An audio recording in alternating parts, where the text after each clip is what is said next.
Yeah, and a lot of big names when the UFC first started out, guys like Ken Shamrock and Hoist Gracie. Now, another interesting fact is you kind of followed Shamrock to the WWF, now the WWE, in around 97, 98. Now, that was a time when that business was just booming. Guys like Stone Cold Steve Austin were just taking off. The industry was so popular. What was it like working in those conditions?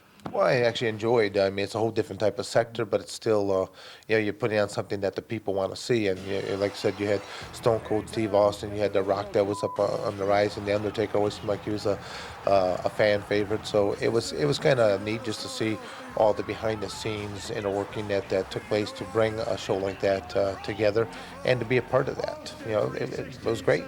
What was it like for you and, Ken Shamrock coming in from, legitimate fights to all of a sudden being in a scripted environment where, Or if you're doing a professional wrestling match, there's a great deal of safety. And when you look at the size of a lot of these professional wrestlers and the maneuvers that they're doing without aid of a safety net, it's pretty incredible what they do. To go from one end of the spectrum to the other end of the spectrum, yeah, it is definitely a change of pace. One, you simply had to get results.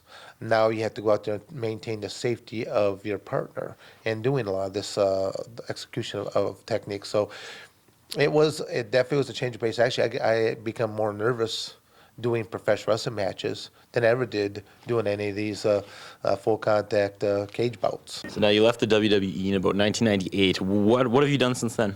Well, I continue to do wrestling. I mean, it's I left WWE, now known as, due to more or less creative differences. They had their ideas. I mean, the cycle of a wrestler would be go from a good guy to a bad guy or back again.